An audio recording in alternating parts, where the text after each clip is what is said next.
Good evening, everyone.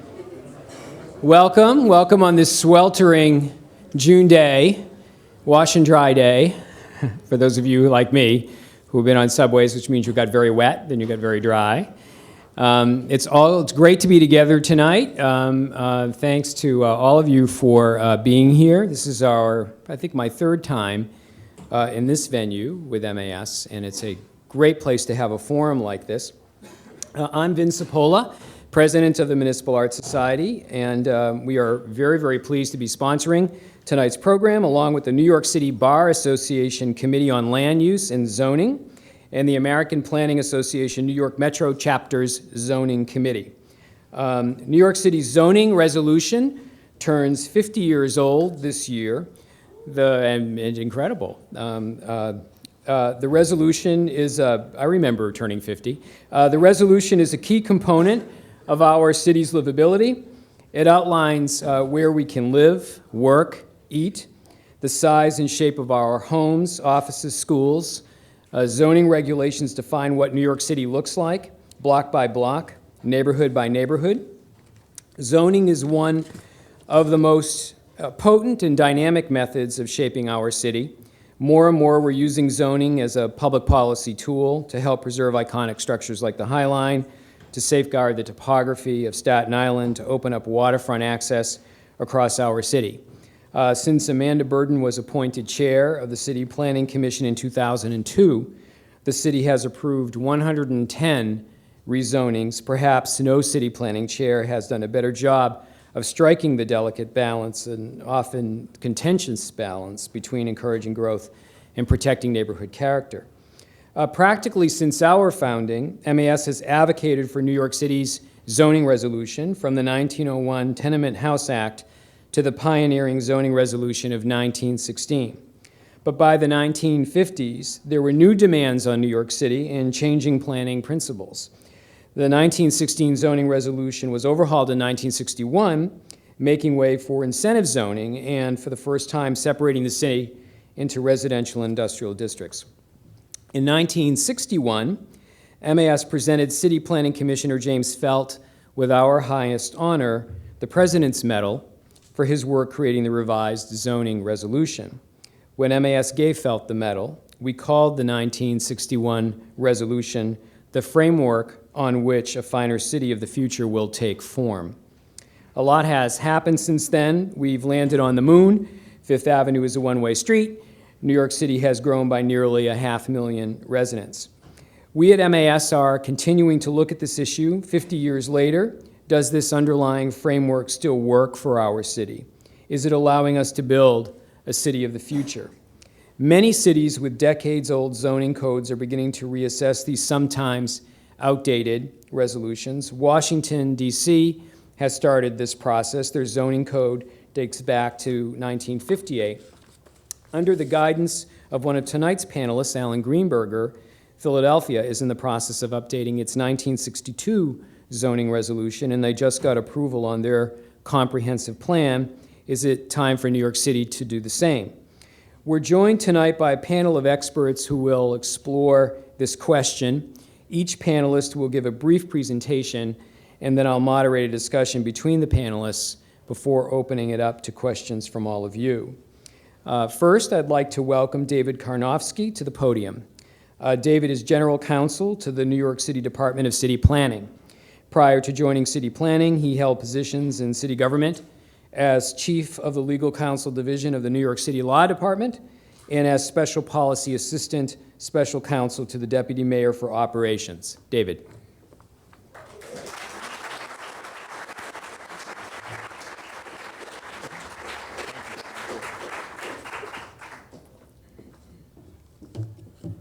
Thanks to the MAS and to the Bar Association for inviting me here tonight. I'm not sure I really qualify as an expert. I'm a relatively newcomer to city planning, only been there 12 years. I was also only 5 at the time that the 1961 zoning resolution took effect. I remember my mother at the dinner table talking about the open space ratio, but that's about it. So what I know from book learning and a little bit of experience at city planning.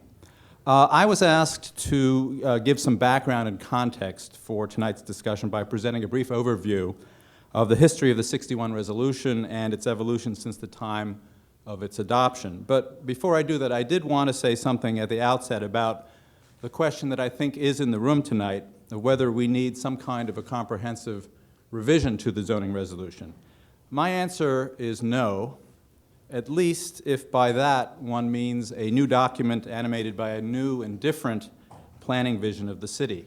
The 61 zoning resolution was just such a visionary document that envisioned a radical transformation of the city according to a particular planning orthodoxy, what Robert A.M. Stern has called an architectural idée fixe. And many years were spent trying to overcome the unwelcome effects of the 61 resolution once it was adopted. Moreover, unlike in 1961, we are living in a city that really is built out. Compare this to 1961. Let's see if this works. Here's a picture of farmland in Staten Island in the 1950s. Today, we live in a mature city in which change is necessarily incremental, and a careful balance must be struck between what Quartler has said, conserving and managing the city's extraordinary inventory of neighborhoods and districts, and respecting the city's equally characteristic zeitgeist of dynamic change and renewal. A comprehensive rezoning of New York City would, I think, inevitably result in some of the same cookie-cutter approaches that characterized the original 1961 resolution and caused so many problems. Arguably, the best way to craft zoning that is both consistent with overall citywide strategies and respects the context of a place is to proceed carefully and laboriously and in an incremental fashion. But I grant you that the arguments for why we need a new zoning resolution aren't usually in fact framed in terms of a need for a radical revisioning of the city, but instead simply that the document is too large and it's overly complex and it's incapable of being understood by most people unless you are Michael Parley. There's no question that it is large and complex, but that complexity, I think, reflects the complexity and diversity of the city itself. Cookie-cutter approaches don't work here, and the residents of the city don't accept them for their neighborhoods. The fine-grained approach towards rezoning neighborhoods that characterizes so much of the work we've done in the last number of years is largely a function of this. And so I think complexity is inevitable, and it's not necessarily bad. The argument has been made, on the other hand, that the complexity of the zoning resolution is not really a good thing because it reflects a hodgepodge, an incoherent hodgepodge, the result of years of efforts to, in various ways, overcome the legacy of the 61 resolution. And the MAS website for tonight's conference highlights a quote from the late Norman Marcus from a 1991 conference on zoning and planning in New York City. And here's what he said: "The zoning resolution and maps we use today are a collage of ad hoc, jerry-built, and sometimes thoughtful inspirations grafted onto a long disowned armature." Now, Norman's view was only one of many expressed at that conference, and others emphasized the zoning resolution's adaptability as a virtue. And they marveled at how, as a living document, it had managed to, and John Shapiro put it this way, absorb 30 years' worth of modernizing corrections. So, do we need to continue the process of updating and rethinking key provisions of the zoning resolution? Absolutely. Is the zoning resolution also in need of clarification, reorganization, elimination of obsolete provisions, better use of graphics, and so forth? Yes, to all of the above. Is the best way to do that through some kind of a comprehensive rewrite? I kind of doubt it. And I think it would be better and more achievable to take this in digestible chunks, topic by topic. And I hope Michael Parley will talk about this a bit. We did this most recently in connection with a very important zoning text change called Key Terms. It created, I think, a new model for how you can actually change the zoning resolution from within without starting from scratch. Okay, but on to the assigned topic, the 61 resolution. Now, to understand the 61 resolution, you obviously have to go back in time and understand the city as it was in the 50s. We don't really have time to do that, but I think it's fair to say that at that time, for a variety of reasons, including rapid demographic change, suburbanization, and the beginnings of a long-term decline in the industrial economy, there was a sense of concern and a sense of anxiety that the city was too old and too obsolete to compete and thrive in a world that was fast-changing, and that it no longer held appeal to middle-class residents and to businesses. And in this environment, the 16 resolution was seen as a hindrance to the city's ability to continue as an economic powerhouse and provide high-quality residential living. And what were the problems of the 16 resolution, as identified in all the studies that preceded the 61 resolution? Well, first, as you all know, I think, the 16 resolution was enacted in large part as a reaction to massive buildings erected in lower Manhattan that blocked light and air and depressed real estate values in surrounding areas. The 16 resolution addressed this through a set of formulas that on the one hand produced the Empire State Building and the Chrysler Building, but on smaller sites tended to produce a squatter stepped pyramid or wedding cake massing, like this. And these rules for sure opened up light and air, and they indirectly regulated density. But by 1961, this form was considered inefficient, uneconomic, and passé. The resolution of 16 also was criticized for inadequate separation of uses. Many of you know that large parts of the city were zoned as unrestricted, meaning that residential, commercial, and manufacturing uses could coexist. And one of the reports that preceded the enactment of 61 remarked, quote, "Such a situation makes talk about protecting the home a mockery for an enormous proportion of the population." The other thing that is a little less understood is that the controls of the resolution, of the 16 resolution, were actually considered, as of the 60s, inadequate to protect low-density areas from high-bulk apartment buildings, like that. This is from the Voorhees report.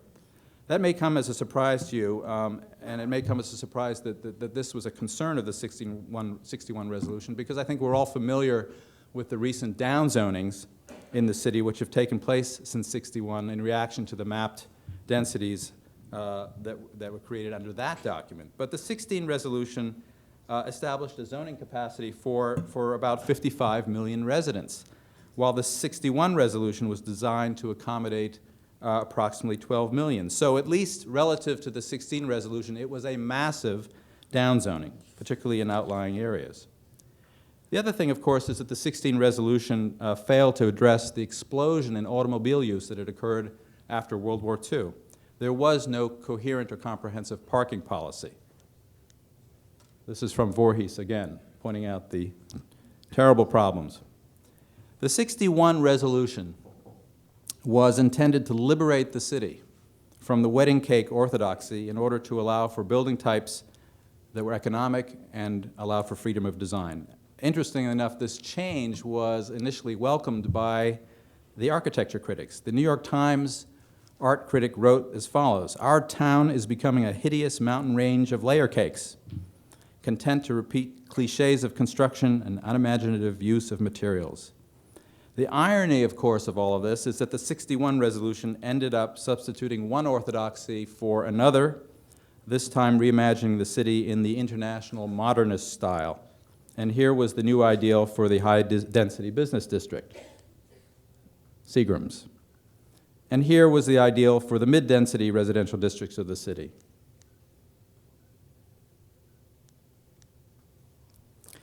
The 61 resolution, as we all know, addressed the problems of use regulation by establishing a more rigid and hierarchical structure of residential districts, commercial districts, and manufacturing districts. It also rejected the indirect regulation of bulk and density via a new system based on floor area ratios and residential density regulations. And they were designed to allow for a more careful calibration of residential and worker population to match infrastructure capacity. James Felt, who was the chair of the Planning Commission, took a swipe at the inadequacies of the old system, and he wrote that the new controls were aimed at substance, not form. And then, of course, the 61 resolution adopted a comprehensive system of regulation of off-street parking, establishing minimum parking requirements throughout the city. What Felt said about this was very simple. The proposed zoning accepts the existence of the automobile. All of this, of course, is just a thumbnail sketch of some of the elements of what was, in fact, a very intricate and in many ways ingenious system of regulation. In fact, if you look at it, the basic district zoning framework of the 61 resolution and many of its conceptual innovations, such as the use of FAR, have remained intact over the years, and they've stood the test of time. But it is fair to say that there was one key respect in which the 61 zoning resolution was already obsolete by the time it was adopted. That is, its particular focus on the tower in the park ideal. And if there's a marker of that obsolescence, it's the fact that the very same year in which the new resolution took effect was also the year that saw the publication of Jane Jacobs' The Death and Life of Great American Cities. The problem, of course, was that the 61 resolution was not designed to respond to the city as it is, but rather to remake the city as it should be according to a very particular ethos. But the city was already largely built, and here, of course, was the result. Now, once buildings like these began to be built under the new rules, the reaction set in. And this, of course, is a very well-known story, and there are many landmarks along the way: height districts, special districts, quality housing program, lower density contextual zoning, contextual districts, tower on the base, etc. In each case, the goal was to take a finer-grained approach towards the building envelope in order to overcome the effects of the cookie-cutter, modernist-style approach under the 61 bulk regulations. If there's any overall lesson to this experience, I guess it would be that FAR matters, but so does form, contrary to what Felt said. And form is the way that most people experience and react to their built environment. Now, here's a picture that I found fascinating because it illustrates that the 61 drafters explicitly rejected what we would today call contextual zoning. To the left, you see Le Corbusier. To the right, you see the type of lower height perimeter building with higher lot coverage that is more characteristic of contextual zoning. And they didn't like it. Quite clearly, they didn't like it. There are other ways in which the 61 resolution fast became obsolete, of course, and among the most significant of these was the decline of manufacturing in the city. The 61 resolution actually added to the land area available for industry because it anticipated a need for new, single-level, modern factory space in outlying areas of the city. And here was the model. Very corporate, clean industry. Vast changes in the city's economy resulting from national and global trends led instead to changes such as loft zoning, Article 1, Chapter 5 conversions, and of course, perhaps most dramatically, the waterfront zoning that plans for the redevelopment of portions of the old industrial waterfront for residential, commercial, and recreational use. The list of changes and adaptations could go on. The point, though, is not that the 61 resolution is a dinosaur in need of overhaul, but that it doesn't really exist anymore. If there was a period after 1961 when the city seemed to be engaged in a losing version of the arcade game that you may know called whack-a-mole, trying to beat down out-of-scale 1961 buildings whenever they reared their ugly heads, I would argue that that is largely in the past. With the over 100 rezonings that have taken place during this administration, and the various text changes as well, our rules are now significantly tilted toward contextualism and an active streetscape. And the trend towards contextualism has been balanced with a strong effort to find opportunities for housing and commercial growth, whether it be in Hudson Yards, downtown Brooklyn, Greenpoint Williamsburg, downtown Jamaica, and many others. But of course, this has occurred within neighborhoods well served by transit. And of course, we've also transformed the way that we develop and use zoning. The comprehensive rewrite of 61 was fundamentally a top-down exercise guided by an architecturally driven vision of the modern city. What we do today, I think, is a far cry from that. I think we look at places, we try to understand what their needs are, we develop a zoning solution tailored to those needs, while at the same time pursuing citywide strategic objectives related to economic and housing growth, the promotion of transit-oriented development, the redevelopment of the waterfront, and so on. And I think we've also begun to expand the scope of zoning to address the issues of our own time with a beefed-up inclusionary housing program, regulations that promote food access under the new FRESH program, provisions that encourage alternative transportation, car sharing and bicycle parking, and forthcoming, a text that promotes and facilitates green technologies. And as many of you also know, we are also studying parking regulations and we'll be developing recommendations on that subject as well. The zoning is obviously far from perfect, as anyone who's worked with it knows, but I think it's demonstrated its resiliency, its adaptability, and we have the tools to make it work. to meet new challenges, and I think we're doing just that. And I guess if we're saying that we need a new zoning resolution, then if that means that the zoning needs to continue to change and to continue to be adapted to meet emerging needs, as well as become a better written, more coherent document, then let's continue that process. But if the idea is instead, let's stop, let's begin a process of starting from scratch to rewrite the document in its entirety, I suggest that we should think twice before moving in that direction.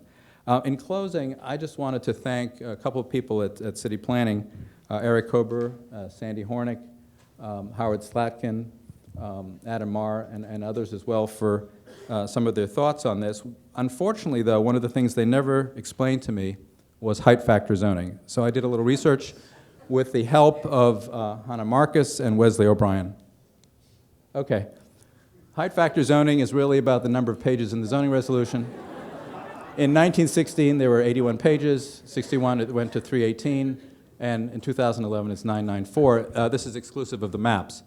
But you have to understand the 61 resolution to really understand this, because the 61 resolution was obsessed with ratios. So you have to understand the height of the zoning resolution in relationship to the height of the average height of the American male. And it's a page-to-inch index. And what it suggests is that, in fact, we do have a problem because it has been increasing, and we need to do something about this. My solutions: increase the average height of the American male, reduce the zoning resolution print size to 4-point font, or increase the zoning resolution page size to 48 by 60 inches. These are all solutions that are available to us without ULURP. And we're investigating whether they're subject to environmental review. Thank you.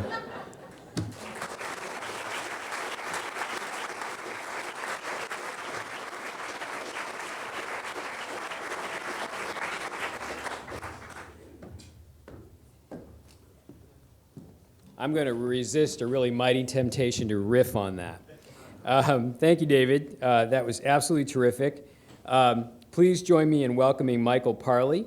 Michael is the president of Development Consulting Services, Incorporated, which provides consulting services to developers and architects regarding the zoning and development potential of New York City property.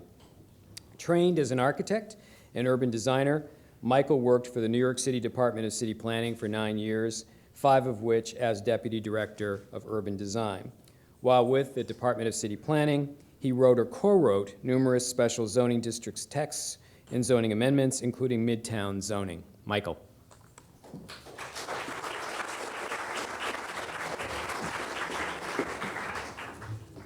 Good evening. I was asked to tonight speak about Midtown zoning, with which I'm intimately familiar, as a paradigm for how zoning can be changed to be quite exemplary. And so that's what that's what I'll do tonight. I just wanted to note that apropos of the 50th birthday of the zoning resolution, I first set foot at the Department of City Planning as a graduate student and a part-time employee in 1972. So it's been quite a number of years that I've been dealing with this document. And let me just jump over here now to illustrate, further illustrate David's point. This is the zoning resolution as it was entirely contained in 1916 through 1961. This is the zoning resolution in its entirety from as it was adopted in 1961. And just yesterday, my new copy of the zoning resolution as it is today arrived in 2 big boxes. 1,270 pages, which is exactly 1,000 pages more than it was in 1961. So, and I agree with David, this is not bad. This is complexity that we need, because in our examination of buildings and property and in an urban design context, complexity is good, simplicity is bad. But let's look at how we arrived at what I consider this paradigm, which is the how Midtown zoning reflects the virtues of good zoning. The Fuller building, or the Flatiron building, is the classic skyscraper, 20 stories tall, 302 feet. Was a fully mature skeletal building. The height of skyscrapers at this time was limited to about 20 to 22 stories because their elevators were so slow. This is an illustration of the mechanism, the elevator mechanism that was in the Flatiron Building, and I think still is to this very day. Hydraulic elevators, not with cables. Instead, it had a plunger or piston that moved in a cylinder below grade, equivalent to the height of the building. It traveled at 350 feet per minute, which is very slow. In 1903, 1 year after the completion of the Flatiron, electric gearless traction elevators, those that we know today with cables, were introduced in New York. These could travel at 750 to 1,000 feet per minute, two to three times faster than the hydraulics. With the new elevators, suddenly the lid was off. There was no longer any technological limit to the heights of buildings, and the sky was the limit. Singer Tower became the world's tallest building at 47 floors, 612 feet in height. It was 242 feet taller than the previous tallest building, the Park Row Building. By the way, it was demolished in 1970 to make way for what was then the U.S. Steel, and I think it's One Liberty Plaza now. And it was in 1970 the tallest building ever demolished, and still was until the time of 9/11. 1 year after Singer Tower, the Metropolitan Life Tower was constructed. It eclipsed Singer. It's 700 feet, 50 stories, with a four-face clock larger than Big Ben. The pace of development quickened. As you can see here, in 1876 versus 1908, in 1876, approximately 1,000 elevators were in use in Manhattan. In 1900, 21,000. Between 1880 and 1910, which is 30 years, the population of Manhattan doubled from 1.1 million to 2.3 million. With the astonishing pace of development, arguments began to be developed against skyscrapers, with this organization, the MAS, in the lead. Legislative attempts were made to restrict the heights of skyscrapers in 1902 and 1903, but came to nothing. In January of 1912, the first Equitable building at the address of 120 Broadway burned down. This second Equitable building was viewed with dread. 38 stories, 540 feet, 1,200,000 square feet. It was the biggest and bulkiest building ever conceived. When completed in 1915, it cast a shadow more than 7 acres in area. These skyscrapers from 1903 to 1913 typically rose for 400, 500, 600 feet without setbacks. This was disturbing, but reform was underway. The city commissioned the Heights of Buildings Commission, which established in February 1913, issued this report to the Board of Estimate in December 1913, and it recommended the first comprehensive zoning law in this country, effective 1916. The premier way, the principal way that it restricted the heights of buildings was in the angle of light rule. This was a way of assuring that light and air got to the streets and therefore to other properties and buildings. This angle of light rule translated into a relationship of the width of the street to the height of buildings. There was an exception, which is the tower regulations. This exception was that parts of buildings that occupying not more than 25% of the lot would be unlimited in height, so that, and no further setbacks were required, and these were called towers. From the 1916 code, this is part of a map which shows the height districts. That is how the geographic area of the city was segmented by 2 times districts, 2.5 times districts, and those numbers related to how high you could go based upon the width of the street, 2 times the width of the street before the angle of light set in. And of course, the 1916 code had the tower regulations, where less than 25% of the lot was unlimited in height. Some of our most beloved buildings were built pursuant to these regulations, including the Chrysler Building and the Empire State Building. But as was mentioned, another predominant form was the step back or wedding cake building. They were built everywhere in the 20s and 30s. In many spots, the city took on a dreary sameness, which was based on zoning. Right after World War II, more substantial criticism was being voiced. Zoning regulations were making buildings uneconomic, real estate interests said. Businessmen complained that zoning hindered the real estate market boom after World War II. builders were packaging larger lots, and the average size of an office building was increasing by more than 50%. And this is an illustration that David just showed. It's from a report wherein real estate developers cited wedding cakes as uneconomic and eyesores. And by the way, this building still exists. It's 655 Madison Avenue at Madison and 60th Street. The DKNY store is on the ground floor. That's how everyone here will obviously know that. In 1958, the architecture firm of Voorhees, Walker, Smith & Smith, under contract to the City of New York, produced this report that later, almost verbatim, became the city's current zoning law. In that report, and is a page from that report, they featured Lever House and the Seagram's building as exemplary structures to be emulated, as shown in this page. However, they did not examine what would happen if you replicated this exact thing everywhere. At the time that these buildings were created, they were singular acts where all of the buildings around them were built to the street line under the 1916 code. These, which were built under the 1916 code but removed from the street, were singular acts on the streetscape. So the failure of the 1961 code was to not realize that if you did this everywhere, it would devalue the benefits that you derive from them as singular acts. And as also mentioned, the 1961 code introduced a new concept of a floor area ratio, and many buildings were studied to see what floor area ratio they had so that they could determine what a floor area ratio would be appropriate in Midtown, which turned out to be approximately 15. The reformulated angle of light from 1916 were called sky exposure planes, and were supposed to provide slightly more flexibility than the angle of light did. And the tower continued as an exception, the 25% tower, except it was increased to 40% as part of the coverage of the lot. There were erratic results in Midtown resulting from 1961. Plazas were indiscriminately given bonuses, and many were barren and dreary.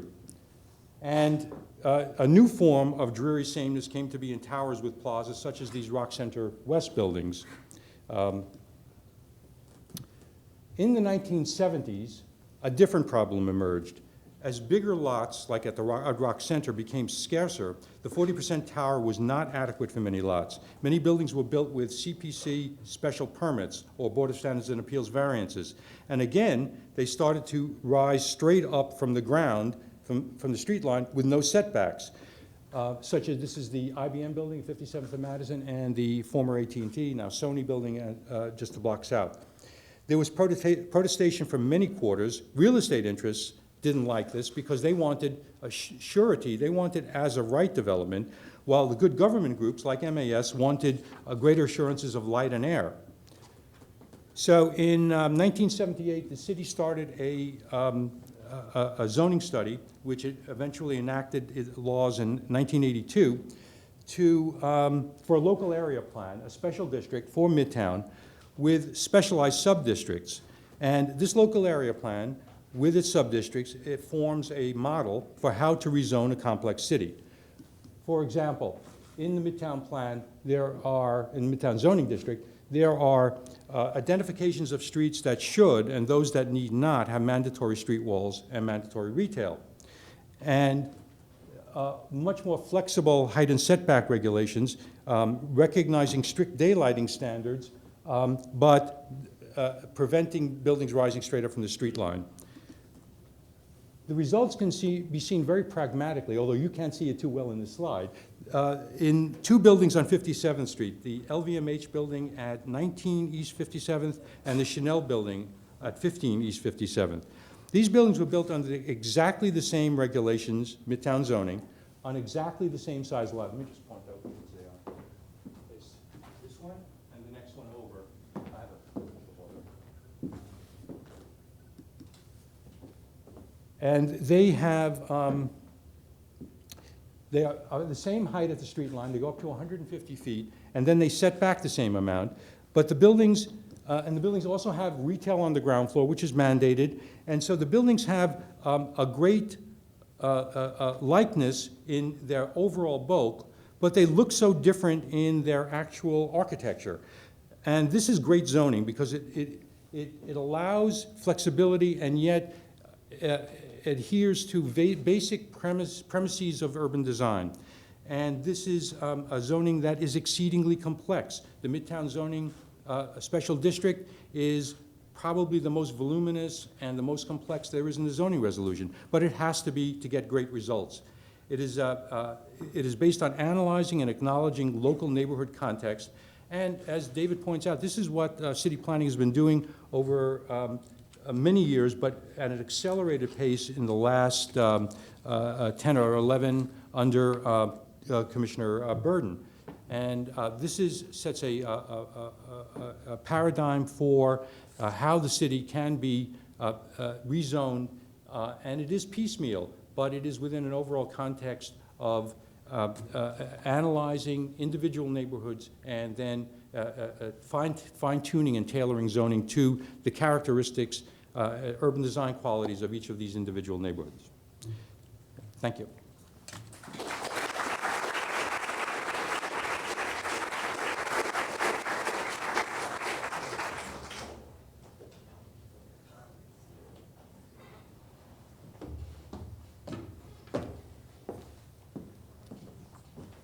Thank you very much, Michael. That was terrific. And I'd like to welcome Alan Greenberger, who just arrived from Philadelphia. So you started on the Metroliner, you stopped in Newark, then you moved to the Path, something like that. Correct. So you get the badge. You came from the farthest away place.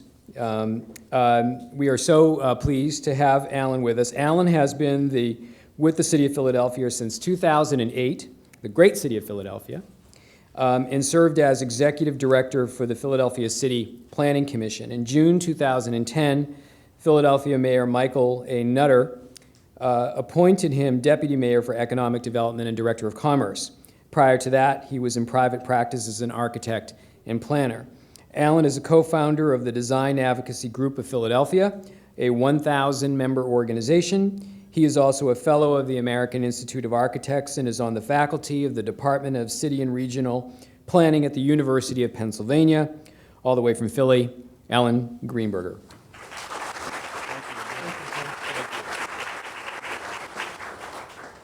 You know, the last time I came to New York, which was 2 weeks ago, unfortunately for memorial service, we decided to drive at the last second, and that was a disaster, getting through the Lincoln Tunnel. So today, naturally, I mean, what I'd normally do, take the train, and of course that was a disaster too. So I don't know what that means. So, but I'm happy to be here. I'm happy not to be struggling to get here. What do I do about getting the presentation I need up there? Oh, it's the middle. Okay, that's just, oh, you got it all in one place. All right. This, by the way, is a terrible PowerPoint presentation. It's not the kind I ever give because it's full of words. But it's one we had, and I'm just going to use it to sort of cue my own comments. I promise I won't read it verbatim, which is it's like a disaster. So I'm not here to sort of expound a point of view. I know that this started because there are questions being raised in New York about rewriting zoning. You probably have a 50-year issue. Pretty much every city in the United States has a 50-year issue. I won't go into the reason for that, but a lot of places are rewriting their zoning codes. They hadn't done so in 50 years. We hadn't done so in 50 years. We also didn't have a new comprehensive plan for the city in 50 years, and last night we just published and adopted the citywide framework for our comprehensive plan, which sort of goes hand in hand with the zoning. And we're consciously trying to push both together. Why do this? Well, in our case, it's 50 years old. It's full of anachronisms that are amazing anachronisms. I'm glad I didn't do this, but had I carried the book, I could read to you a little passage that would sort of have you knocked over on the floor because it talks about different kinds of pasta that you are allowed to manufacture in a given zone. And then this is really true, and it reels off a bunch of the pastas you could do. It says you could do rigatoni and raviolis and spaghetti. And it honestly says that. But in 1963, when it was written, first of all, nobody used the word pasta in the United States. And secondly, there's a whole world of pastas that we, routinely buy now that weren't even listed, which theoretically meant that if that's what you wanted to make, you would get a refusal from the Licenses and Inspection Department in Philadelphia and then have to get a zoning variance for it. So the code, I mean, that's the craziest example I'd come up with. You know, there's stuff about abattoirs and tanneries that, you know, go back to the 19th century. But the real issue is that in 50 years, we've done all kinds of adaptations to the code, as I'm sure you have in New York, and we have done overlays and various complex form and design standards, the result of which is that 40% of every application in Philadelphia needs a zoning variance. That's a huge number. It's a huge, huge number. And it makes the Zoning Board of Adjustment, which is supposed to be sitting there deciding on hardship matters, a de facto planning agency. And that's what had happened, complicated by the fact that the one before this administration, previous head of the Zoning Board of Adjustment, and the one before that also were very inclined to make up their own rules that had nothing to do with zoning. So it truly became a kind of courtroom for community involvement on any project you can imagine, whether it was a backyard deck, so that somebody that was not legal, and that somebody had to come and spend a lot of time in front of the zoning board, scared to death, and have their neighbor show up saying why they thought that person was really evil, bad person, all the way to actual zoning issues. So 4 years ago, one of our councilmen, the guy who had probably had more development in the city than anybody else, put on the ballot a measure to create a zoning code commission and rewrite the code, which was passed overwhelmingly, as most ballot initiatives are, because hardly anybody reads them. And they, you know, the ticket they give you, you know, going in, all the ward leaders say, yeah, vote yes on this, this, and this. But this has been a terrific thing. We have a 31-member commission. 10 district council members each have an appointment. The council president has 5 appointments. The mayor has 5 appointments. There are various chambers of commerce, main one, the various ethnic chambers of commerce. They all have appointments. We hired actually a joint venture of 2 of the more significant national consultants, Clarion Associates, Duncan Associates, who are rewriting the code. They've done it in a million places, and they've been terrific.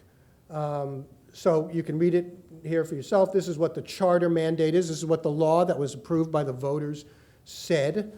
Nice words, but I think if all of you are here as sort of zoning wonks and policy types, you know that zoning is infinitely more complicated than those nice words. So we had some goals. Some of them are fairly prosaic. The code is almost impossible to read. If you had to figure out what kind of parking requirements exist relative to a certain use in a certain area of the city, you'd wind up chasing it down in 3 different sections, and most sort of average intelligence human beings could not find an answer anyway.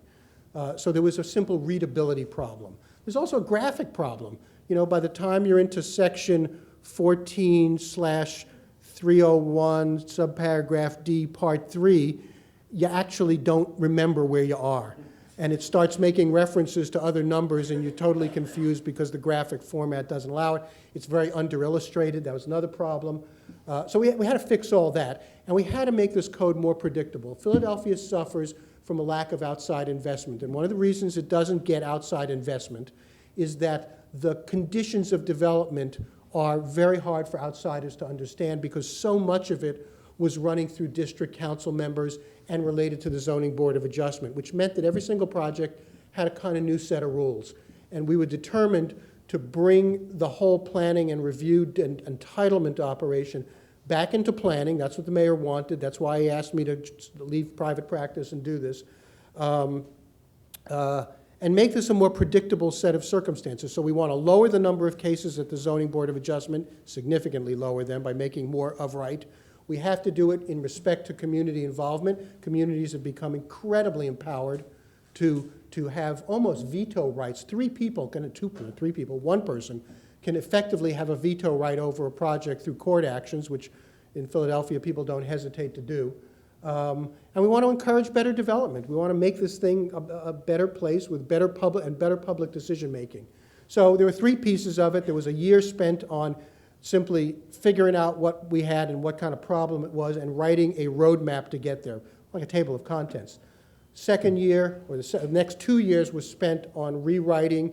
1 month ago, we sent what's called, in legal terms, the preliminary report think final draft, up to council amidst a lot of dispute and argument with council who were not happy about getting this document in their midst. And then the third phase, which is this 4 and 5 year process of remapping, where we've broken down the city into 18 sub-districts. We're intending to do planning in each one, district planning, that leads to better land use decisions, especially around obsolete land use, which in certain neighborhoods in Philadelphia, because of our very strong industrial past, we have a lot of industrial zoning where it doesn't belong. We have oversized commercial corridors that need to be smaller. That's probably at the heart of the rezoning, remapping exercise. Residential stuff is actually not so bad. And we keep telling people it's not going to change as much as they fear. Fear is a huge factor in zoning, as you can all appreciate. We've done a ton of public meetings. This commission has done more public meetings than pretty much any other agency in the history of Philadelphia. And for that good deed, we get criticized regularly for not doing more. Here's kind of the substance of what we've done. We have consolidated from 55 to 30 the number of base zoning districts, and we've consolidated from 30 to 11 the number of overlay zoning districts. Give an example of consolidation. We have a stack of separately placed overlay districts related to the center of city, which in Philadelphia and Pennsylvania, its historic name is Center City. So if you hear me say that, that just means downtown. We can just consolidate, we didn't change them actually. All we did was consolidate them into one place. And we did, actually based on taking off from something that I think you've been doing in New York, we created a new set of bulk and mass measures that we refer to as skyplane in the code, which the development community hates, but because it's fairly complex geometrically and it takes actual, brain power and in 3D envisioning and sometimes a computer to figure out, but we think is exactly the right thing to be doing to gain kind of the presence of skylight, not necessarily only the presence of sunlight, which we think is important to the character of the city. You can see we've simplified the code structure, we've reduced the number of chapters, we've reorganized them. We've put a lot of information into tables that can be reasonably followed. You can't follow that from where you're sitting, but trust me, if it was in front of you, it makes a hell of a lot more sense than all text. As I said, we've grouped together all the center city overlays, which cover everything from view corridors towards our City Hall Tower, which is an important landmark building in the city, to some of the kind of things you heard Michael just speaking about that I caught the end of. We've also done the same thing in neighborhood commercial areas. We have a very interesting thing. I don't know if it goes on here, but we have a lot of our commercial corridors where people, district council members, and community groups use zoning inappropriately, in my view, as a tool to control behavior where we don't think it belongs. So, for example, and so this is all about throwing the baby out with the bathwater. The appliance store, and I know this goes on here too, the appliance store, which I'd love to have an appliance store in my city neighborhood in Philadelphia. We don't have any, but the appliance store that does exist insists on putting old refrigerators on the street, right? I know they do this here, I've seen this, and it makes people crazy in neighborhoods. It kind of feels blighty. All I want them to do is get your damn refrigerators inside the store and not out on the street. Well, that's an enforcement issue. That's not a zoning issue. So the zoning version of how to control that is don't allow it. The other one that comes up with regularity in these overlay districts are nail salons. This is a big one. Now, it's like, what's the problem with a nail salon exactly? I've been scratching my head about this forever, and I concluded, and I'm sure I'm right about this, they're cultural markers. They're often markers of retail that is changing, that's transitioning from one group to another. Ownerships are changing, people are getting disturbed by it, and so they see their neighborhood changing and they don't like it. So instead of crafting a code that tries to get to what it is they want and need and doing a lot of hard work to get there, they use zoning as a tool to say, well, the way we get to what we want is to ban what we don't want. And in a city that over the last decades, until this last decade, has been shrinking in population, all that does is result in vacant retail frontages and or rentals to even less street hospitable uses that have come up, like sometimes neighborhood churches, sometimes daycare centers, sometimes medical and kind of, service offices that aren't the best street-friendly kind of uses. So we've consolidated all that stuff because they were all talking about the same stuff. They still don't like it because there's a little particular thing here or there in some neighborhoods where they said we worked hard to not allow, this came up actually this morning on one of our zoning code commission meetings, banning variety stores in a neighborhood. What they really want to ban are things, I don't know if you have them in New York, called dollar stores, right? Oh, yeah, of course you have them. But, I mean, these are chains. Dollar this or Family Dollar. Stores that buy odd lots of stuff, sell it cheap, sometimes have standard product lines on the cheap. That's what they really want to ban. What we pointed out to them today is that Saks Fifth Avenue is a variety store also. And so if they, but even, let's not go there. It's a neighborhood shopping center. Target is a variety store. People love Target. But if Target wanted to move into their neighborhood, they'd see that they'd have to go, they couldn't do anything of right, even though it was a commercially zoned district, and Target would say, we're out of here. Because why bother? I mean, so we're trying to tell people that's not the solution, and we're trying to formulate better solutions. So make it more predictable, consolidate, uses is another one. This business with the pasta earlier, we're trying to get out of the business of trying to name everything you can think of as a use and then be wrong because you forgot 3 of them. Or in the next 10 years, uses will show up that you never even thought of to begin with, and suddenly they're all illegal because you didn't name them in the code. So we're trying to be more generic about uses, which again makes some people crazy. There was a lot of talk. Let me just see what that says. Yeah, okay. There was a lot of talk about process. We love process in Philadelphia. Communities love this. The ZBA, the Zoning Board of Adjustment, is the mechanism to fight every battle you can imagine. And we said, we got to put a stop to that. Zoning boards are there to deal with hardship issues, not to deal with neighborhood disputes and why I don't like that guy doing something. And my version of it is, if you want a retail, if a retail use is legal on a block, and, no, I'm sorry, if the use is okay, if it's run by, pick from one, neighbor, friend, relative. If it's okay, because it's run by one of those 3, and that's why it's okay, that's not a zoning issue. That's a different issue. And we can't have zoning trying to do that. So we invented a lot of new process to allow community groups organized input into projects that we think have larger impacts. And we're going to insist that they do this citywide. They don't like it because some communities have very sophisticated mechanisms with local community boards that have done this for decades, and other neighborhoods have nothing. So we said, look, you can do what you want to before you get to us. I don't care. But when you come to us, when you enter our system, everybody's going to do it this way. And that's the only way to make this predictable and fair. We've also established clear standards for use and dimensional variances.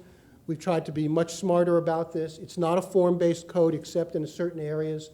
And you can see uses not listed as permitted by right, where special exceptions require rezoning. We're just trying to get that all sort of fixed. Encourage high-quality development. That's fairly obvious. There's a lot of underlying discussion in the code about transit-oriented development, which is, I mean, even in a city like Philadelphia, we don't have a transit system nearly as robust as New York's, and it's 5 times more robust than other American cities. Transit-oriented development, I don't know, must make you laugh. It makes me laugh. It's like, what are you talking about, transit-oriented development? We've been doing this forever. And yet, in Philadelphia, there are a lot of places where we have weaknesses around transit stations that we're trying to encourage better ideas. We've completely retooled the industrial zoning to allow things that we're calling industrial residential mixed use, industrial commercial mixed use, because there's an awful lot of industrial that's perfectly reasonable in neighborhoods. And as long as we can identify it clearly and limit the impacts that you don't want from industrial uses, we think we're okay. We've created a design review mechanism only for projects of high impact. We've defined what high impact is. It has to do with square footage. It has to do with proximity to residential zones. And we've defined a process by which that's going to be done through a Civic Design Review Board that is a recommending authority only, and it recommends only to the Planning Commission. What does that say? Non-conforming uses, another big issue. Half of Philadelphia is 12, 13 foot, 12, 13 foot wide row houses that are all illegal, but of course all predate zoning. And right now, if you have such a house and you want to make any change to it, no matter what the change is, you need a variance. So you're coming to the zoning board. This code fixes a lot of that non-conforming business. We're cutting the parking requirements down dramatically, particularly in the center of the city. We're worrying about connections, limitations on curb cuts, particularly in commercial areas. We're always worrying about preserving the existing character of neighborhoods whose laws often reside elsewhere, but there are certain things that go on now a lot because we have a fair bit of vacant land in the city. Again, not nearly as much as other American cities, but I'm sure far more as a proportion of the city as a whole as New York. We allow urban agriculture and other kinds of new uses that have no place in the code right now to happen. As I said, a lot of process change. I won't go into the details. We can do it in question and answer if you like, but it has a lot to do with which community groups will have standing, guaranteed standing in these kind of review panels.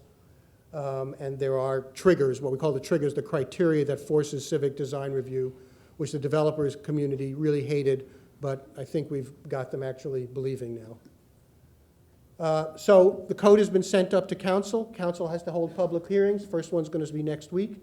Then they're going to go into recess. We'll restart the hearings in the fall. Our goal is to get this thing final passage through this council, who are all up for re-election in November, so we want to get it done now. We have a delayed effective date to allow some transition time. We're having a huge fight politically with some members of council about remapping versus text changes in the code, which some people are running around calling a de facto remapping, and we're saying, no, it's not a remapping. We're not changing zoning, we're changing some of the rules within a zoning classification, which, by the way, you, council, do all the time, because they're in Philadelphia, council is empowered to write zoning law as well as planning commission. And then there's a bunch of regulations that force us all into time limits. There is this transition period I mentioned to give our building department time to adjust and start figuring this out. We're going to have to do a lot of training. We punted, you'll like this, we punted on sign controls because there is no issue that creates greater arguments and anxieties than signs. It's unbelievable. I spent 4 hours in council yesterday over 3 sign bills that were all very different. So we're going to do that separately over the summer and sort of take that fight on by itself. And there's a bunch of contact things. I didn't bring the book. But if you're interested in seeing what it is, there's a website, www.zoningmatters.org, that has the full tilt thing, and you're sort of happy to peruse it and sometimes put yourself to sleep with it, and other times I think find it pretty interesting. So thank you.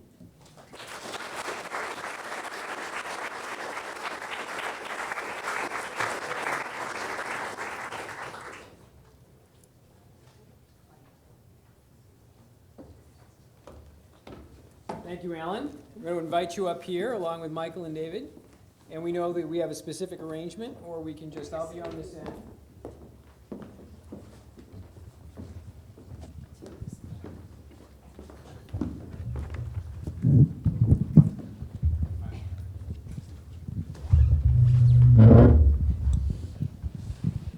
Okay.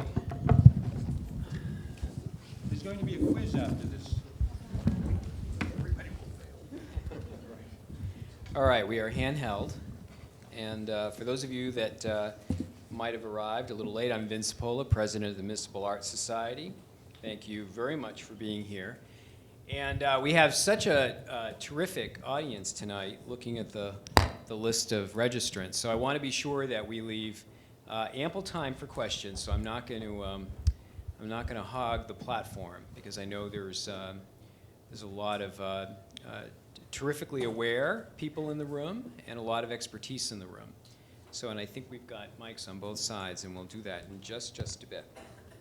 Okay, Alan, I want to begin with you a little bit, and that was fascinating, and we love hearing about other places and learning from other places. And so there are a couple of different, I have all kinds of notes all over my originally planned question because you took me in some different directions. But I want to explore something that I think maybe is kind of on our minds here in New York, and that is, was there a moment or a series of events that that led the city of Philadelphia to you? I mean, you mentioned the motivation and interests of the mayor, but big undertaking. It's not like it was a new issue. Highly nuanced and complex. A bit of a political gamble. So what was it? What rose up and created the environment for what you're all now pursuing? Okay, great question, and I think to give you as a bridged version as I can give you, there was a growing movement of people interested in reform, of zoning, of planning. A lot of it came out of the organization that I founded, which has its history earlier in something called the Foundation for Architecture, which I know had reached out to the Municipal Art Society probably back in the late 90s, looking at the Art Society as a kind of model for where we might take this thing. So there was a core group of people who were interested, and I think the most critical thing in the whole equation was that there was a very big, powerful foundation in Philadelphia that was very interested in this kind of development, zoning, design issue reform. And they funded every organization, every reform initiative you can think of. And to this day, they're still doing it. And I think without them, so much of this stuff just would never have taken root. And then, like a lot of cities, at least in my view, we got lucky. A mayor who was running fifth out of five mayoral candidates sort of blew past the field. And he's a reform guy, and there you are. Well, I think it's very impressive, and so politically, with respect to, and not to spend too long on this, but you have quite a lot ahead of you in the process, and you were very cheery about it. But then again, you're here in New York, right? So it's got to be brutal. The process, the interactions, the constituent building. But you feel sunny about it. It's moving along. You're satisfied with the progress. Oh yeah, I'm not happy every day of my life though. Yeah. Dealing with people, and this is you're dealing with people's property. You're dealing with where they live. These are incredibly sensitive issues. Hardly anybody understands the mechanics and the flow of the law and of design ideas as they kind of move through the system. They're often heard as outsider, elitist kind of talk that doesn't relate clear to how people live. And you have to just be incredibly patient, incredibly respectful of people, and listening to what's sort of bothering them, and then hopefully trying to use the tools that you do have in front of you to show how an answer might be had. Problem is that people often want answers to questions in their lives in the city that go way beyond what an individual mechanism can do. And this is particularly, I think, true of zoning. People want zoning to do all sorts of things it just can't do. Like pasta regulation. Okay. Thank you. David, I was very happy when you mentioned MAS.org. We love MAS.org being mentioned by panelists. And you referred to a 1991 quote by Norman Marcus, and you read half the quote. The other half of the quote was, tinker with one part, and you set another part and its assumptions out of whack. That has been what the city has been doing for 30 years. That's the second half of his statement. Do you think, what do you think about that part of his statement in 2011? Sure. Well, I didn't quote it because you only gave me 7 minutes. But in any event, it's interesting. I went through, in preparing for tonight, I went through the records of various symposia on zoning that have been held over the years. And one thing that struck me was a sense of pessimism, even in 1991, that I think Norman had about the capacity of the city to change the zoning and make it more coherent and workable and understandable. And it's a theme that runs through that conference in 1991. Norman, of course, was largely responsible for that complexity, and then he retired and turned against it. But I think that recent history shows that it's not true that tinker with one thing and you inevitably upset other things. I think, in fact, as demonstrated by something that I mentioned before, which was the Key Terms Amendment, you can actually work your way through the zoning resolution very carefully, chapter by chapter, special district by special district, and make significant changes in terms of improving its coherence, its workability. That process actually was, and it was led by Tom Wargo, who's here tonight, was actually a model of a way to do this, because what city planning did was to work before the formal process started, with a number of organizations, including the AIA, I believe REBNY, Citizens Housing, the Bar Association, and others, and actually to methodically go through this thing and look at it as an integrated whole, and we did it. And I think it's something that can be repeated with various themes, various aspects of the zoning resolution. So I think Norman's comment reflects a kind of pessimism that I don't think we have right now about how we can do this. Michael, are you guys okay over there because of the way these seats are arranged? I'll try to look over as often as I can. I was pushing back, but I don't want to disturb any of these wires, but you all look all right, so I'm not going to worry too much. Michael, I'm actually drawn to a different question than the one I thought I was going to ask you, and it's because of your 57th Street example, and I love those two buildings, so I was really pleased to see that as a reference. But with respect to zoning, its capacity to promote great architecture, is the example you were referring to on 57th Street, and obviously you've had a great hand in Midtown zoning in New York, more the exception than the rule, really? I mean, that result, as it's that interpreted result. You've asked one of the most difficult questions there is to answer. Sorry. And that is the relationship between zoning and great architecture. Zoning is not an instrument for great architecture. Zoning is a blunt instrument. It cannot get great architecture. Good zoning allows great architecture if there is an impetus, if there's a desire to produce it. So what you want to have is a zoning that's flexible enough to allow great architecture, but prevent the deleterious, the negative things that could happen where things are too loose. So for example, if you said, oh, you can have towers and plazas, or you can build at the street line, you will get a lot of great buildings, but you'll also get a lot of buildings set back in the street with no street life. So to moderate between those allows you to accomplish an urban design objective, which means that the worst examples of things do not occur while allowing the best things. But you cannot get great architecture. You cannot force great architecture from by zoning. It's too blunt an instrument. And so another way to do it is a way, actually I give Amanda Burden a great deal of credit, is to promote in her own way having great architects do great things in the city, which some of us, like myself, have followed on her coattails to try to encourage our retrograde developers to try to do and get better architects to do great things here. In New York, it's an uphill fight, but it happens, and it happens with greater frequency now.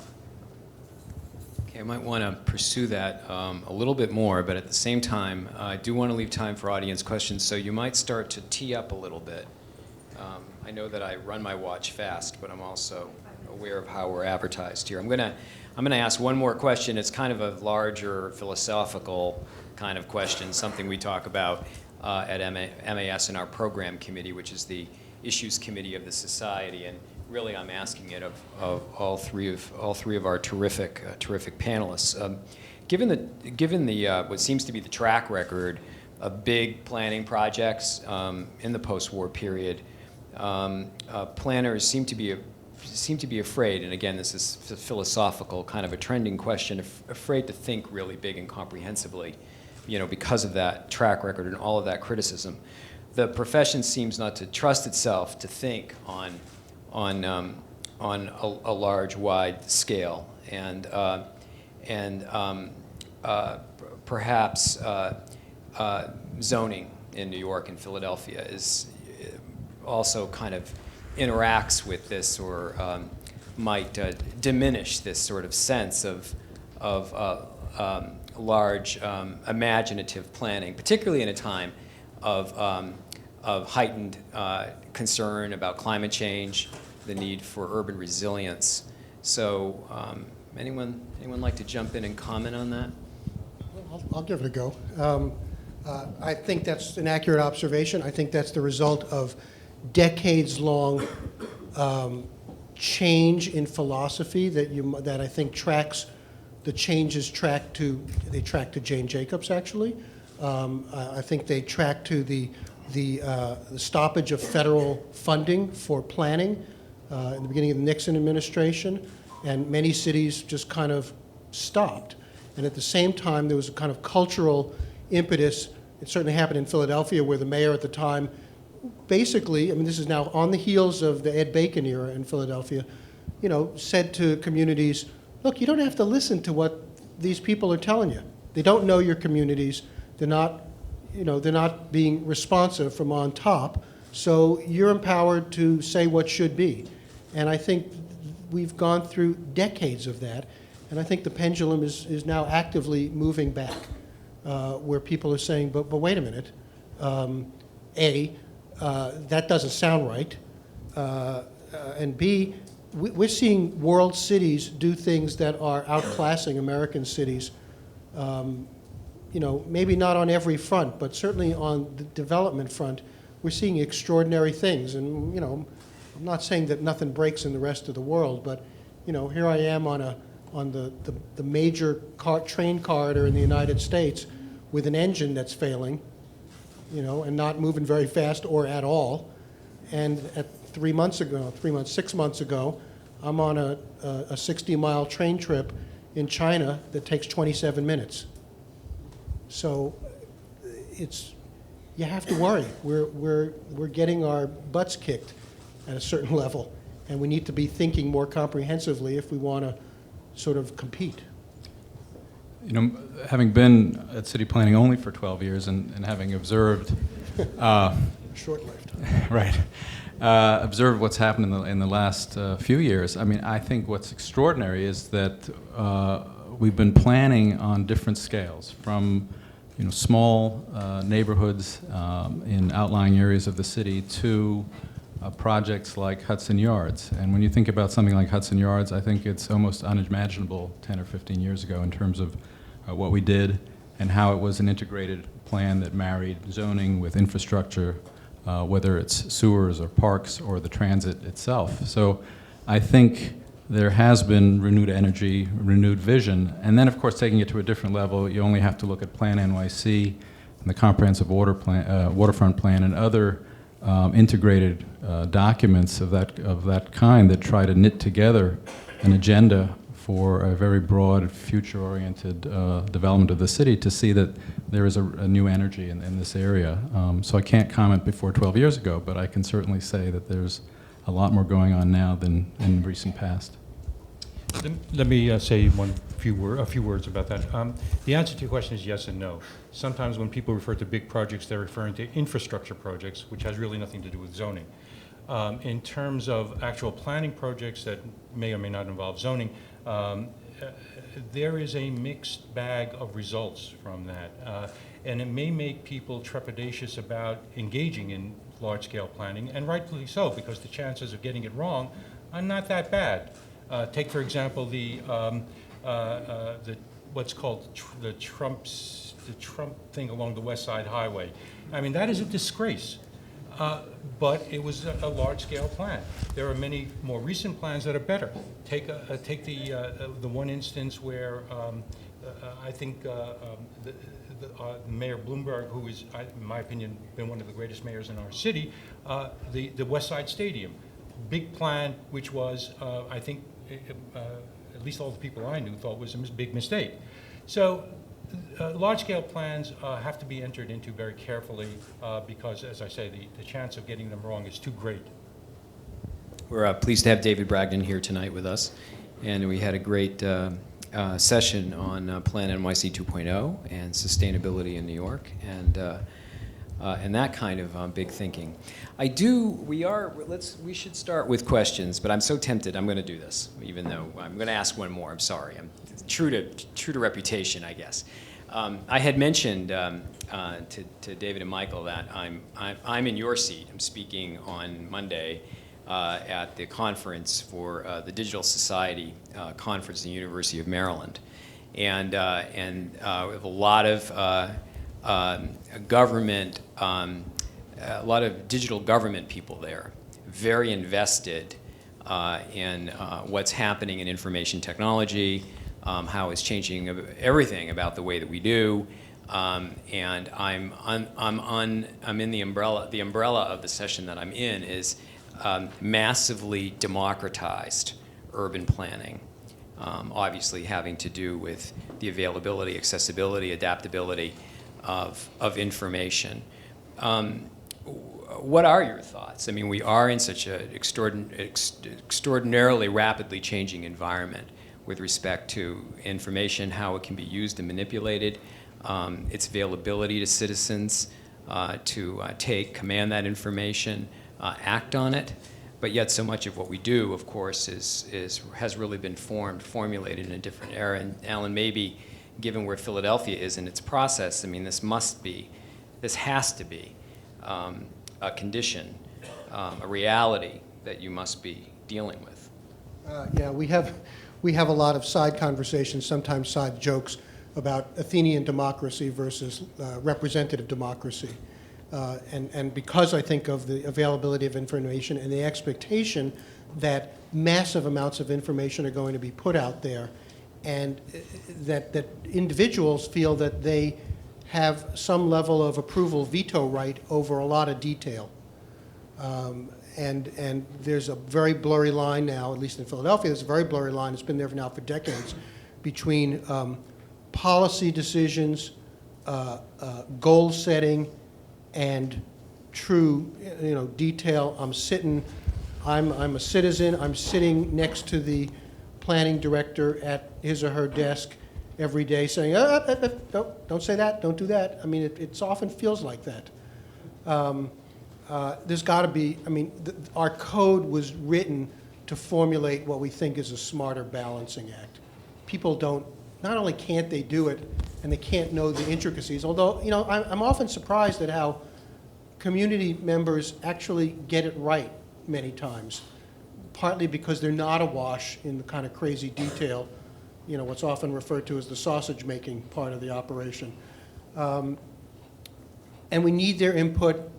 We live in an era when it's not even should we or shouldn't we, it's we must find an organized way to get it. And an awful lot of what people respond to is, I think, is less about the detailed information and what it may or may not mean. I think people are actually more willing to trust people who work with this stuff all the time to understand how it plays out, but they're deeply concerned with individual respect and a sense that they can be heard. I mean, they come into these things. I was having this discussion with somebody on the train coming up who we've been working with, a New Yorker. People don't trust government. That's a long-standing bit of culture. They don't trust developers. That's a long-standing bit of culture. And they're not wrong many times. So what can you do? I mean, if you come in and talk to a group of community people, you kind of come in, and I'm doing this tomorrow morning, you're kind of coming in with, they don't totally trust you. So you have to listen carefully. You have to be you have to be sincere in what you tell them. You probably can't over-explain things because it's too arcane and probably feels like people are being talked down to. And you have to be respectful.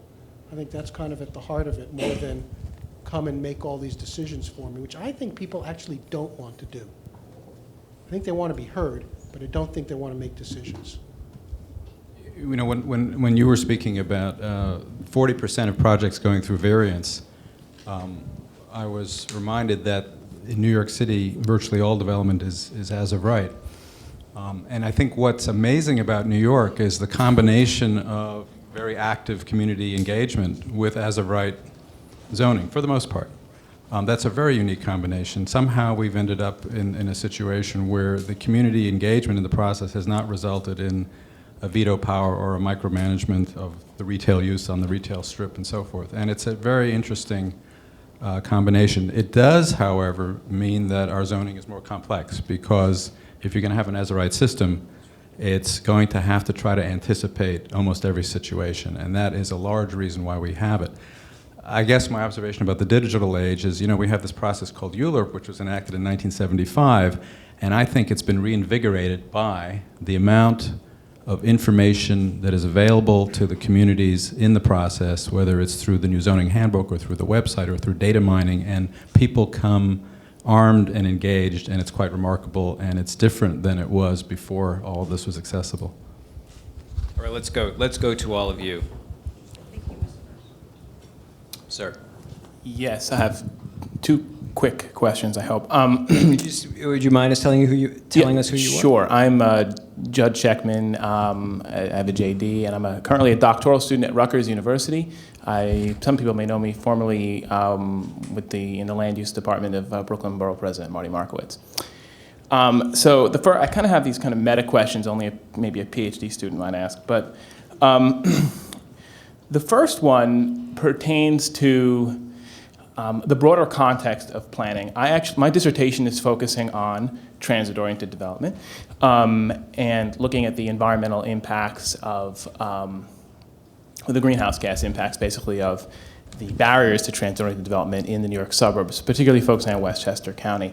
And I travel around giving presentations on this subject, and I was in Edmonton a couple of weeks ago talking about my work. And everyone in the audience was completely shocked, mind you, this is Canada and a bunch of people from Europe and Australia, that I spoke of New York State not having any statewide planning framework, and that there are no comprehensive planning requirements in New York State. The mouths double dropped when I said New York City has no comprehensive plan. The title of this talk was the zoning resolution at 50, and it was referred to it as being New York's comprehensive plan. But a zoning resolution is not a comprehensive plan. Since 1926 in the State Zoning Enabling Acts, in 1928 with the Planning Enabling Act, it was a little backwards, but ultimately we decided that we need planning and then zoning. So the question is, I was at a talk yesterday with Peter Fleischer in New York State Future. There seems to be some motion towards greater sort of regional planning. The talk is open. The question I have is whether it could be possible for New York State to enact some kind of statewide planning law, which would require comprehensive planning, and how that would impact planning in New York City. Would it be a good thing or a bad thing? And if I could ask a second really quick question.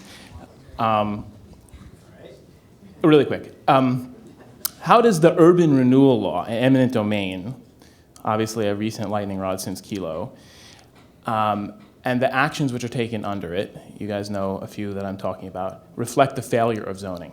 Because it is a process that is completely outside of the zoning resolution. It requires, obviously, just one hearing as a result of SECRA.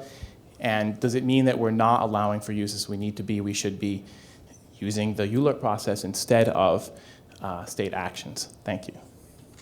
Thank you very much for those questions. So Michael and David, how do you feel about Albany handing down something?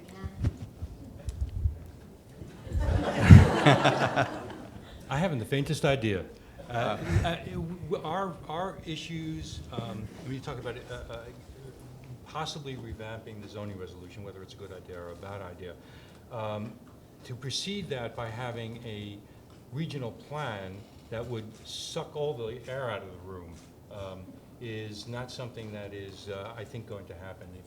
There's a certain amount of, if there is energy for it, if there is an impetus for it, you put it directly into the zoning resolution with a plan, with a study, which will be a plan effectuated by zoning.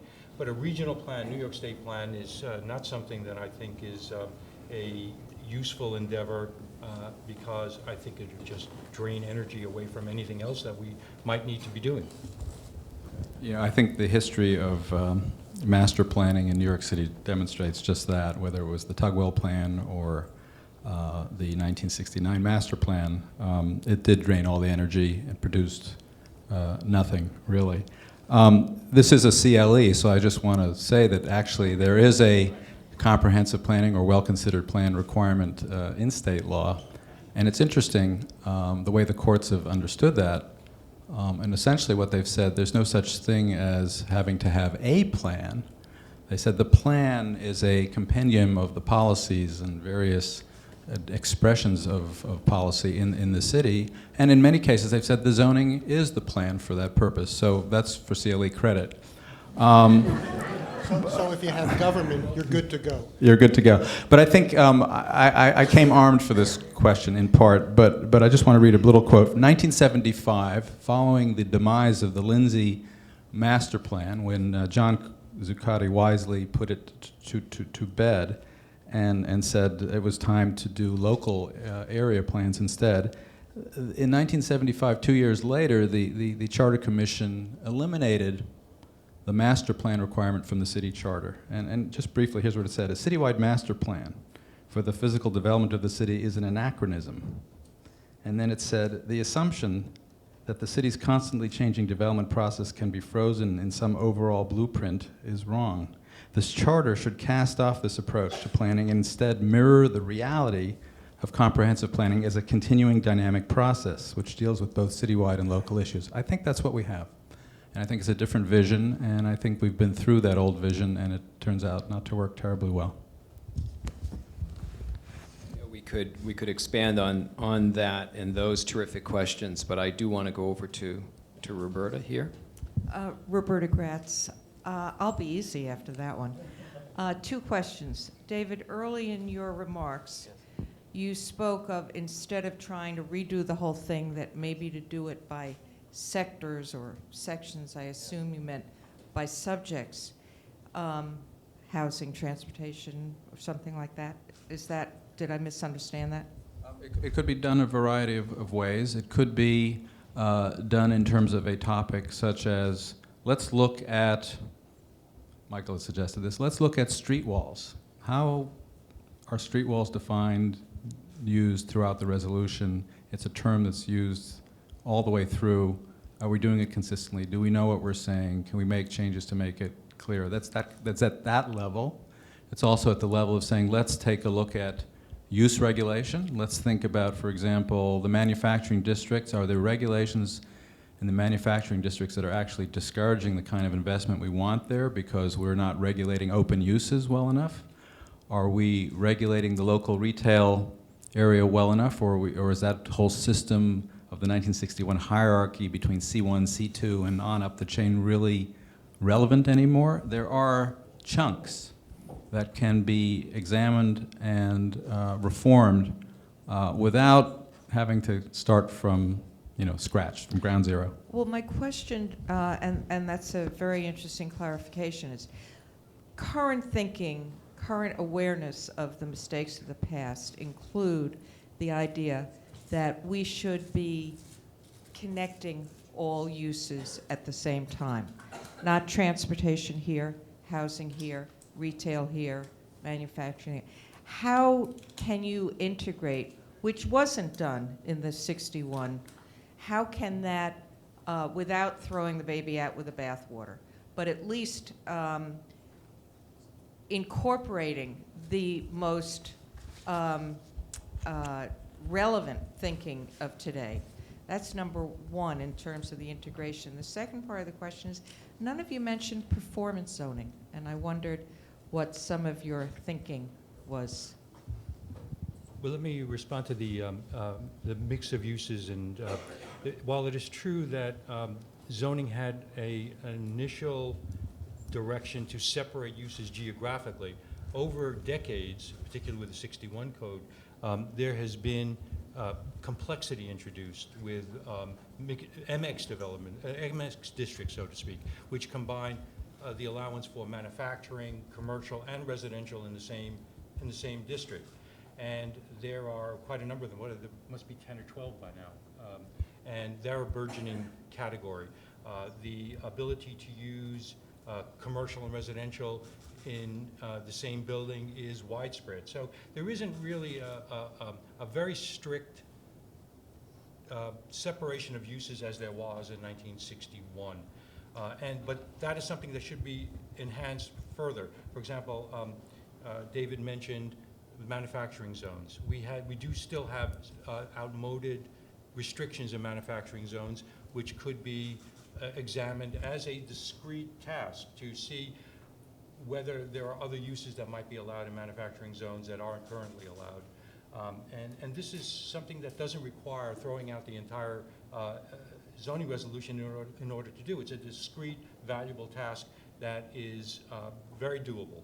And if I think the Municipal Art Society would serve a very useful purpose by focusing on individual objectives and directives rather than say, oh, throw the whole thing out and let's start new, because that isn't really doable. That is not going to happen. And I think anyone who says that we should throw out the entire zoning resolution and start anew is whistling Dixie, so to speak. For example, let me ask Alan one question. What is the population of Philadelphia? 1.5 million. Okay, I rest my case. You're not going to have a redo of the zoning resolution of the City of New York with 8 million people in the same way they're doing it in Philadelphia. It will not happen. So the tasks that we need to perform to make the zoning resolution perform better are things that are discrete, and Municipal Art Society can serve in an even more valuable role by helping to direct that rather than say, let's start anew. There was another aspect to Roberta's question, which had to do with how to better integrate, say, transportation, housing, land use planning, and so forth. You know, one of the issues we do confront in New York City is the fragmentation of jurisdiction and responsibility. We have state authorities that are responsible for major parts of our infrastructure. We have the Port Authority. We have multiple city agencies. It is a very complex environment, and sadly, the Department of City Planning doesn't control it all. And so I think this is one of the remarkable achievements of Plan NYC, frankly, which is to try to knit together the agendas, priorities of all of these city agencies into a coherent whole with a strategic thrust. And city planning is a part of that, and we've done many things that are responsive to Plan NYC, but that at the moment seems to be the most effective vehicle for achieving, I think, some of what you were suggesting. I want to get to the final question to my right. Hi, my name is Stephen Leonard. I'm a planner in the Brooklyn office at City Planning, and my question is for the gentleman from Philadelphia. I saw on one of your slides that you'd reduced the number of zoning districts from 55 to 30. I think New York has like 180. And while we have 5 times as many people, I don't know if we have 5 times as many distinct urban typologies. So that seemed like a breath of fresh air when I first looked at it, that it would just be so simple and it would be much easier and you would have a lot.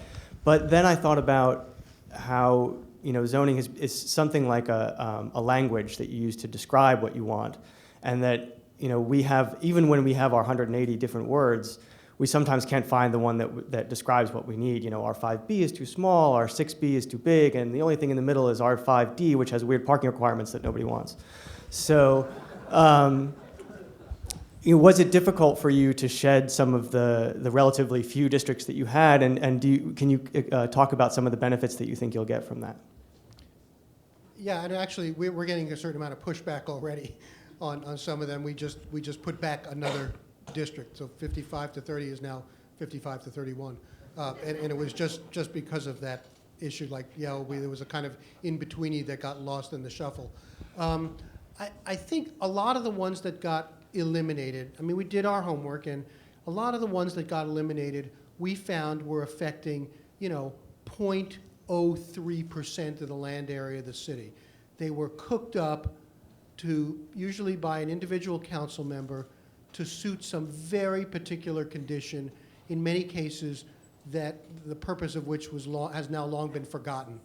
So some of the consolidation was just getting rid of a lot of the kind of detritus that was floating around. And I think you're right, the act of simplification is not necessarily a virtue by itself. And we didn't do it simply to say, oh, good, now we have a good, new, fresh thing.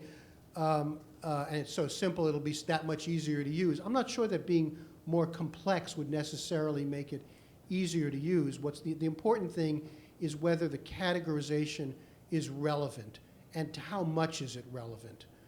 And how much redundancy have we built into the system that came about not because of some smart policy decision, but because a district council member over here did something for their district that was purely done for their district, and some other district council member has a slightly different take on that in either language or form or something. The other part of it for us, though, was that simplification does have one other asset for us, and it's what I said earlier. New York has, and this has not been true of New York in its entire history. I grew up here, and all through high school. But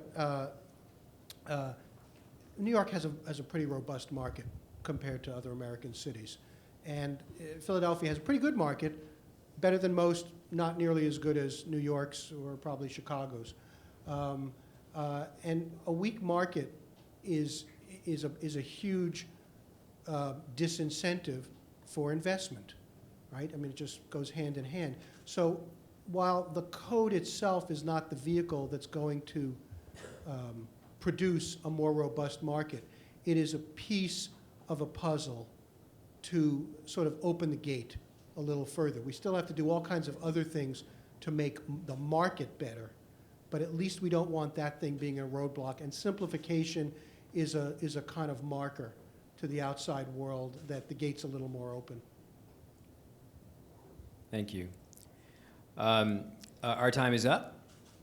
This could easily have been a weekend forum. I want to thank you all for coming tonight. I want to thank our three, may I hear a round of applause for our three truly fabulous panelists. Getting this very important conversation going. I also want to thank the tremendous MAS staff who've worked on this event and work on our other events. Rhonda Wist, Raju Mann, Christine Krish, Paul Kelterborn, Hazel Balaban, all my colleagues at MAS, thank you very much. And I hope you'll join us for the reception out there, right outside. And in the fall, MAS will be hosting 2 walking tours where we'll look at how the 1961 zoning resolution affected New York City's buildings. We're also hosting our 2nd annual MAS Summit for New York City, where this issue will certainly be a main tent event, on October 13th and 14th. And for information on the summit and on our walking tours and on all else MAS, please visit mas.org and visit often. Thank you for coming out tonight. Thank you.